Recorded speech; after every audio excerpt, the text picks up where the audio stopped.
नमस्कार, बहुत स्वागत है आपका। पुराणों में स्वस्तिक का बहुत महत्व है। घर के मंदिर में अगर स्वस्तिक बनाएं तो घर परिवार में खुशहाली आती है और आपकी मनोकामनाओं की पूर्ति करता है। पुराणों में स्वस्तिक को माँ लक्ष्मी और गणपति का प्रतीक चिन्ह माना गया है। स्वस्तिक जो स्वस्तिक का चिन्ह है, ये आपके समस्त मनोकामनाओं को पूरी करने वाला चिन्ह है। घर में हमेशा ही स्वस्तिक सीधा बनाइए और घर के मंदिर या किसी भी मंदिर में अगर आप स्वस्तिक बनाकर आप उस पर 5 तरह के अनाज रख कर दिया जलाते हैं तो आपकी मनोकामना जल्दी पूरी होती है। आप ये प्रक्रिया घर में भी कर सकते हैं। एक थाल ले लें और उसमें 5 तरह का आप स्वस्तिक बनाकर सिंदूर से और 5 तरह का अनाज रखें।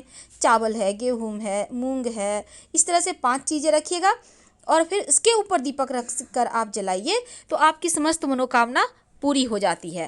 तो सीधा स्वस्तिक बनाइएगा, नहीं तो पूरा परेशानी बढ़ जाएगा। घर में कभी भी उल्टा स्वस्तिक नहीं बनाना चाहिए। अगर आपको नींद नहीं आती है, नींद की समस्या है, तो घर के मंदिर में आप अपने तर्जनी उंगली यानी जो पहली उंगली होती है ना, अंगूठा के पास वाली उंगली, बृहस्पति की उंगली, उसी से आप स्वस्तिक बनाइए। आपके बुरे सपने आने बंद हो जाएंगे। आप चाहें तो बेड पर बैठे बैठे हवा में भी स्वस्तिक का चिन्ह बना लीजिए और फिर आप सो जाइए, बुरे सपने नहीं आएंगे। और घर के मुख्य दरवाजे पर अगर कुमकुम से, सिंदूर से या फिर हल्दी से स्वस्तिक बनाया जाए तो देवी देवता खुश होते हैं, प्रसन्न होते हैं।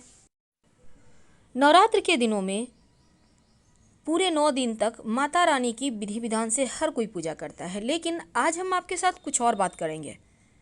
जब भी कोई ख़ास मौका होता है, पूजा पाठ का दिन होता है, जब भी आपके जीवन में कुछ खुशियाँ आने वाली होती है, तो उस दिन कुछ विशेष प्रयोग करने के विधान है। देखिए, आज हम आपका ज़्यादा समय व्यतीत नहीं करेंगे और सीधे मुद्दे पे आते हैं। आप दिन की शुरुआत कैसे करते हैं, ये नवरात्र के दिनों में बहुत मायने रखता है। बिना किसी समय गवाए किसी भी तरह का, चलिए आते हैं मुद्दे पे। देखिए, सबसे पहली बात, नवरात्र के दिनों में आपको तो पता है बहुत सारे लोग सिद्धियां प्राप्त करते हैं और ये सिद्धियां कभी कभी लोग दूसरों को परेशान करने के लिए भी यूज करते हैं और कभी कभी खुद के लिए अच्छा करने के लिए भी। लेकिन आज हम तमाम लोगों के तांत्रिक क्रियाओं से बचने के लिए, क्योंकि नवरात्र के दिनों में खासकर बच्चे को आप बहुत जतन से रखती हैं, उन्हें काजल लगाती हैं, किसी का दिया हुआ सफ़ेद वस्तु खाने को मना करती हैं, तमाम विधि विधान तो होते हैं, लेकिन नवरात्र के दिनों में कुछ खास प्रयोग किए जाते हैं। जैसे कि पूरे 9 दिनों तक, अभी जितने भी दिन बचे हैं, जब भी आप ये वीडियो देख रहे हैं, सुबह सुबह उठकर घर के मुख्य दरवाजे पर थोड़ा सा गंगा जल तो आप डालिए ही, लेकिन इसके साथ ही घर के मुख्य दरवाजे के बाहर जब आप सफाई करवाते हैं तो पहले झाड़ू ना लगवाकर पहले पानी डलवा दें, फिर झाड़ू लगवाएं। घर में जब आप पोछा वगैरह लगाइए, ये सुबह का काम है पूजा करने के पहले। जब आप घर में पोछा लगवाइए तो बहुत सारे लोग नमक डाल के नहीं लगाना चाहते हैं, क्योंकि नमक को थोड़ा सा लोग अलग समझते हैं। कोई दिक्कत नहीं है, आप फिटकरी मिला हुआ पानी से घर की सफाई करवाइए ताकि निगेटिव एनर्जी ये फिटकरी दूर करे, सोख कर हटा दे। अब घर जो सपनों का घर होता है, उसको बेहतर करने के लिए सबसे पहली बात तो घर के मुख्य दरवाजे को सजाइए, क्योंकि माता रानी का आगमन हो चुका है और हो सकता है किसी भी क्षण आपके घर में पधारे। तो ऐसे में साफ सफाई का विशेष व्यवस्था रखें। हर एक चीज़ घर में, हर एक वस्तु करीने से सजा कर रखें और अपडेट रहें, एकदम आप भी सलीके से रहें। लेकिन एक और चीज़ है कि आप लाल रंग के कपड़े थोड़ा कम पहने। वैसे पीले रंग बाकी के रंग पहन सकते हैं, पर ब्लू और ब्लैक भी ना पहने, क्योंकि डार्क ब्लू और ब्लैक कलर पहनकर आपका पूजा शुद्ध नहीं माना जाता। तो इसका भी आपको ध्यान रखना है। और दूसरी बात, खासकर अष्टमी और नवमी के दिन ज़्यादा लाल रंग पहन के, जैसे कि बहुत जगह रामनवमी की पूजा होती है, रात में माता रानी की पूजा होती है, तो जैसे आपने कृष्ण पक्ष में बसौड़ा मनाया, उसी तरह से शुक्ल पक्ष में भी होता है। इसमें शीतला माता की पूजा की जाती है, तो उसमें उस दिन आप कम से कम लाल रंग कपड़े मत पहनिएगा। और दूसरी बात, अपने घर के मुख्य दरवाजे पर हल्दी से स्वस्तिक जरूर बनाइएगा। हर रोज़ बना सकें तो सर्वोत्तम होगा। एक कटोरी में थोड़ा सा हल्दी ले लें, पानी डाल के रख दें, जब वो सूख जाए फिर थोड़ा सा पानी डालकर गीला कर दें और हर दिन एक नियम बना लें, आप स्वस्तिक के ऊपर ही फिर से रिपीट करते रहें। आम के पत्तों का या अशोक के पत्तों का बंधनवार लगाएं। देखिए, अशोक के पत्ते आपके दुखों को हरता है और आम के पत्ते आपके स्वास्थ्य को अच्छा करता है। तो आप अपने परेशानी के अनुसार कोई भी पत्ता या आपको जो भी मिल जाए उसी का बंधनवार लगाइए।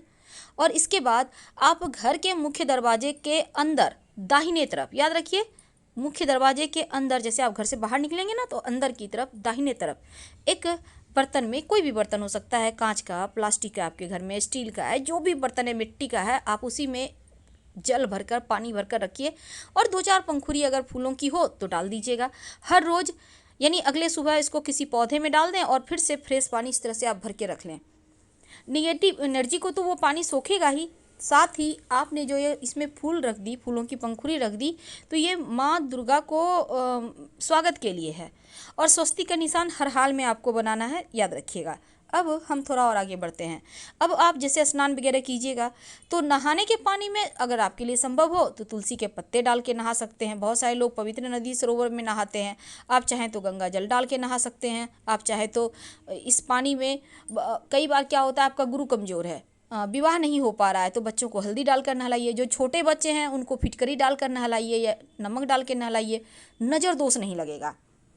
भगवान सूर्य को जल जरूर अर्पित कीजिएगा, क्योंकि भगवान सूर्य तो हमेशा से ही वो देव, सबसे प्रथम देव हैं, तो ऐसे में प्रत्यक्ष हैं तो प्रमाण है, तो उनको जल जरूर अर्पित कीजिए। अगर नहीं भी अर्पित कर सकते हैं तो कम से कम प्रणाम करके 27 बार गायत्री मंत्र पढ़ लीजिए।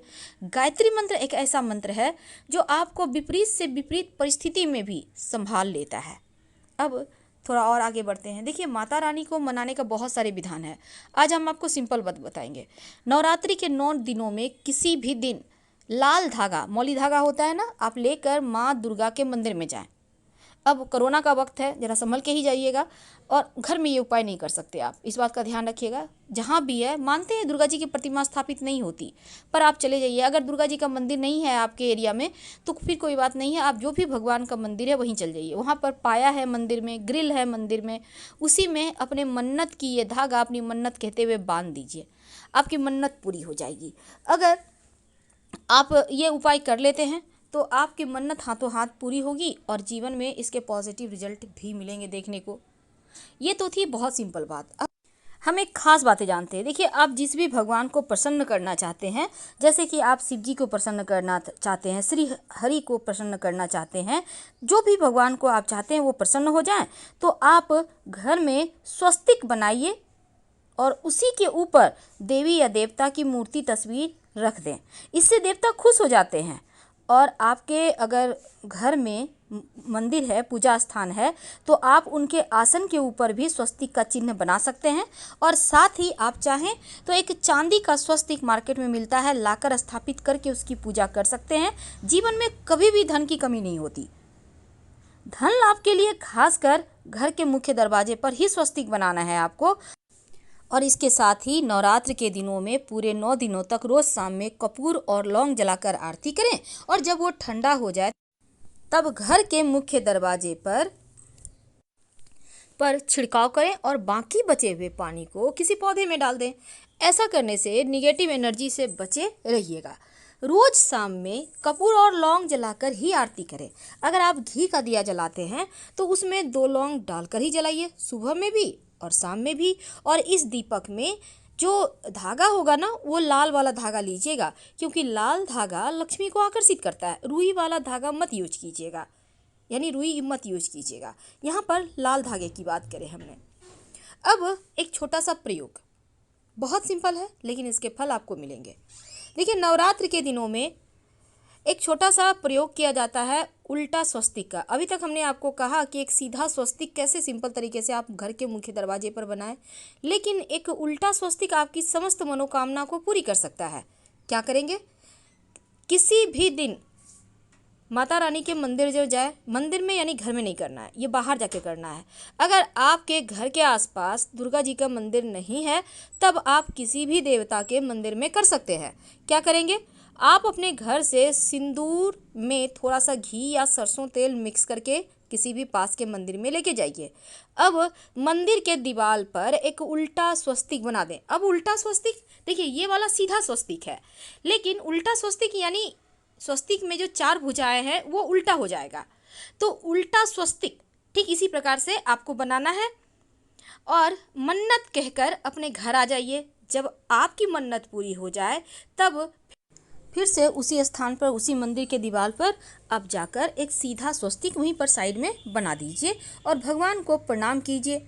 तो इस तरह से उल्टा स्वस्तिक आपकी मन्नत पूरी करेगा। लेकिन घर में बिल्कुल भी नहीं बनाना है आपको स्वस्तिक। याद रखिए, उल्टा स्वस्तिक नहीं बनाना है, घर में हमेशा सीधा ही बनेगा। हम आपसे विदा लेते हैं। हर हर महादेव। अच्छा लगे तो लाइक करें, चैनल को सब्सक्राइब करें और अपनों से शेयर जरूर करें। धन्यवाद।